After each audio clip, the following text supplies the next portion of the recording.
দেখো, তোমরা যারা ফোর্থ সেমিস্টারে হিস্ট্রি অনার্সের স্টুডেন্ট, তো তোমাদের ফোর্থ সেমিস্টার থেকে অনার্স পেপার 4টে করে পেপার পড়তে হয়। তো হিস্ট্রির 4টে পেপারের আমি সিলেবাস এবং সাজেশান নিয়ে আজকের ভিডিওতে আমি আলোচনা করব। তো তোমাদের দেখো, ডিএসসিসি 5 এই পেপারটায় নাম্বার তোলাটা কিন্তু যথেষ্ট ক্রিটিক্যাল। তো ডিএসসিসি 5 এবং ডিএসসিসি 8 এই দুটো পেপার একটু টাফ, ঘুরিয়ে ফিরিয়ে কোশ্চেন হয় প্রত্যেক বছরই। তো এই সিলেবাসটা সিসিএফের আন্ডারে ডিএসসিসি 5, বাট সিবিসিএসের আন্ডারে ওই পেপারটা ছিল তখন। তো তোমাদের সিলেবাসটাকে দেখে নাও। প্রথম তোমাদের আদি মধ্যযুগের ধারণা, এখান থেকে পড়তে হবে ভারতের সামন্ততন্ত্র সংক্রান্ত বিতর্ক, ভারতের রাজপুতদের উত্থান, রাষ্ট্রের প্রকৃতি, ঐতিহাসিক উপাদান, ঐতিহাসিক প্রত্নতাত্ত্বিক লেখমালা, মুদ্রা। ইউনিট 2-এ পড়তে হবে রাজনৈতিক কাঠামোর বিবর্তন, অর্থাৎ রাষ্ট্রকূট, পাল, প্রতিহার, রাজপুত, চোল, রাষ্ট্রীয় কাঠামোগত রাজতন্ত্রের বৈধতা, ব্রাহ্মণ, মন্দির, রাজকীয় বংশের পরিচয়, আচার অনুষ্ঠান, আরবদের সিন্ধু অভিযান, তার ফলাফল, প্রাথমিক পর্যায়ে তুর্কি আক্রমণের কারণ, ফলাফল, গজনী সুলতান মাহমুদ এবং মোহাম্মদ ঘুরির কৃতিত্ব। এবং ইউনিট 3-তে তোমাদের পড়তে হবে কৃষিজ কাঠামো এবং সামাজিক পরিবর্তন, অর্থাৎ কৃষিকার্যের বিস্তার, কৃষিজ ফসল, জমিদার কৃষক শ্রেণী, জাতিভেদ প্রথার বিকাশ, শূদ্রদের সামাজিক অবস্থান। ইউনিট 4-এ পড়তে হবে ব্যবসা বাণিজ্য, অর্থনৈতিক কার্যকলাপ, সমুদ্র বাণিজ্য, বিনিময় বাণিজ্য, নগরায়ণ প্রক্রিয়া, আর আন্তঃবাণিজ্য। ইউনিট 5-এ পড়তে হবে ভক্তি আন্দোলন, পৌরাণিক সাহিত্য, বৌদ্ধ জৈন ধর্ম, প্রচলিত ধর্মীয় আচার সংস্কৃতি, ইসলামীয় বৌদ্ধিক সংস্কৃতির ধারা, অলবিরুনি, আঞ্চলিক ভাষা সাহিত্য, শিল্প স্থাপত্য, আঞ্চলিক রীতির বিকাশ। এইটা হচ্ছে তোমাদের সিলেবাস। এই সিলেবাসের ওপরে যে প্রশ্নগুলো ইম্পর্টেন্ট, এখন আমি কোনো ইম্পর্টেন্ট পার্টিকুলার প্রশ্ন তোমাদের বলবো না, যেহেতু তোমরা অনার্সের স্টুডেন্ট। যা প্রশ্ন দিয়েছি তোমরা একটা করে ধরে এখান থেকে রেডি করো। যদি তোমাদের কোনো উত্তরের প্রয়োজন হয় আমাকে হোয়াটসঅ্যাপে মেসেজ করো, আমি তোমাদের উত্তর দিয়ে দেবো। কিন্তু তোমাদের প্রথম থেকে সমস্ত প্রশ্নগুলোকে ধরে একটা করে রেডি করতে হবে, কেমন? তো কোনো প্রশ্ন তোমরা বাদ দেবে না। আমি যে ভিভিআই বলে লিখেছি, এগুলো ছাড়াও তোমরা আরও যা প্রশ্ন এখানে দেখতে পাচ্ছ, সব প্রশ্নগুলোকে একটা করে 20 নম্বরের জন্য রেডি করো। এবং 5 নম্বরের জন্য যে প্রশ্নগুলো দেওয়া হয়েছে, প্রয়োজনে তোমরা স্ক্রিনশট তুলে নাও বা খাতায় লিখে নাও। একটা করে সব প্রশ্ন প্রথম থেকে রেডি করো। ইতিহাসের কোশ্চেন দেখতেই পাচ্ছ, বছর ঘুরিয়ে ফিরিয়ে কেমন প্রশ্ন হচ্ছে। 5-এর প্রশ্ন 20-তে দিয়ে দেওয়া হচ্ছে, 20-র প্রশ্ন 5-এ দিয়ে দেওয়া হচ্ছে। অর্থাৎ প্রত্যেকটা প্রশ্নর উত্তর কোয়ালিটি সেইভাবেই লেখানো আছে।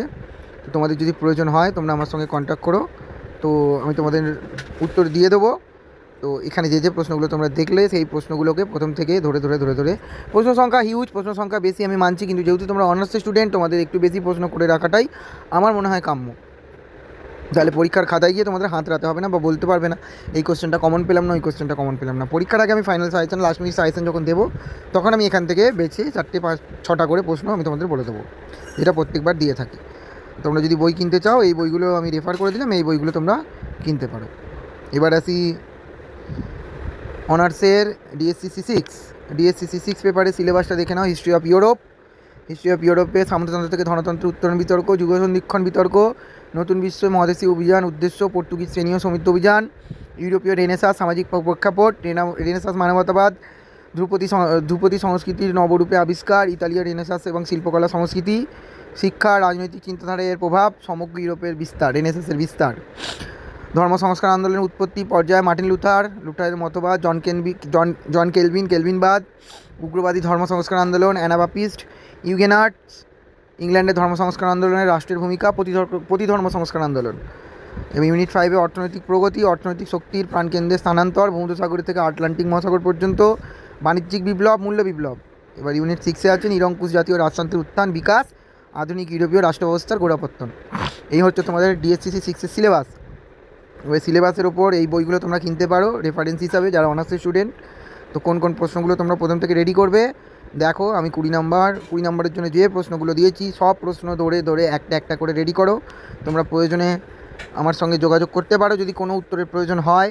তোমরা আমার চ্যানেলটিকে সাবস্ক্রাইব করো এবং অন্ততপক্ষে একটি লাইক দিয়ে কমেন্টস করো। যদি কোনো সাজেশনের প্রয়োজন হয় কোনো সাবজেক্টের, আমাকে কমেন্ট সেকশানে জানিও, আমি নিশ্চয়ই পরবর্তী সাজেশন আপলোড করতে দেওয়ার চেষ্টা করব।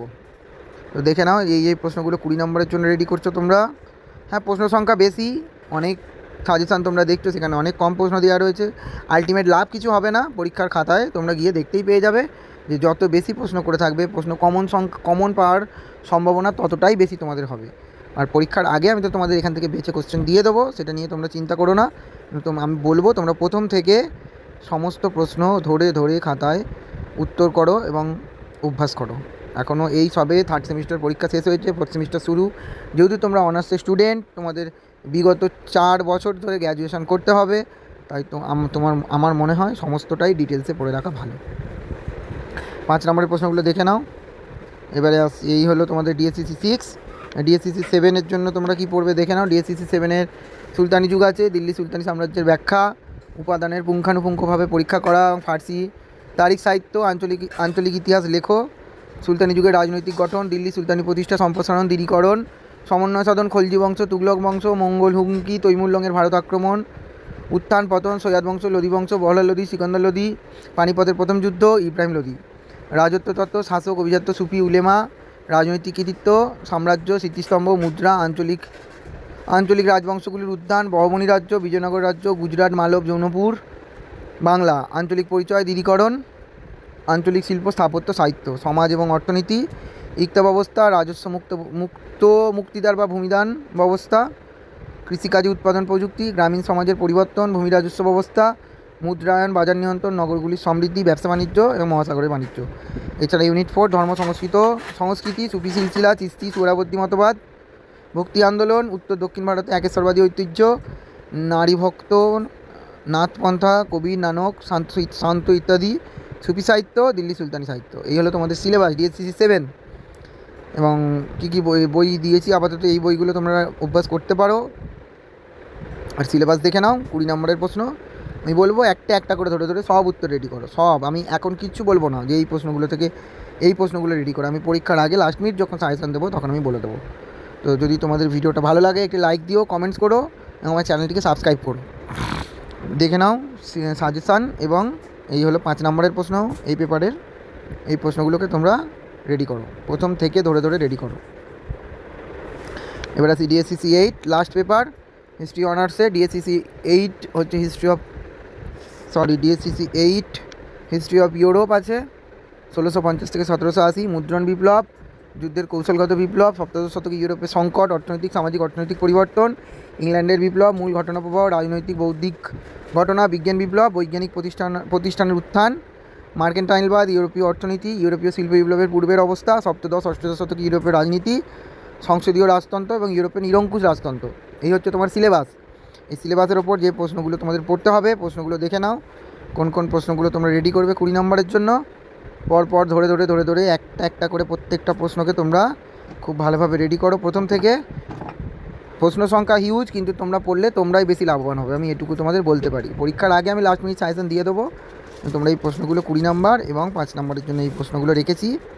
দেখো এই প্রশ্নগুলোকে তোমরা প্রথম থেকে ধরে ধরে রেডি করা আরম্ভ করো। এই হচ্ছে তোমাদের অনার্সের সিলেবাস। আর এই সিলেবাসের ওপর এই বইগুলো তোমরা কিনলে উপকৃত হবে। আর এছাড়াও তোমাদের যদি কোনো নোটসের প্রয়োজন হয় আমার সঙ্গে যোগাযোগ করো, আমি তোমাদের দিতে সক্ষম হব। আর তোমরা আমার চ্যানেলটিকে সাবস্ক্রাইব করো, আমার পাশে থেকো, একটা লাইক এবং কমেন্টস করো। এবং নেক্সট দেখা হবে পরবর্তী ভিডিওতে।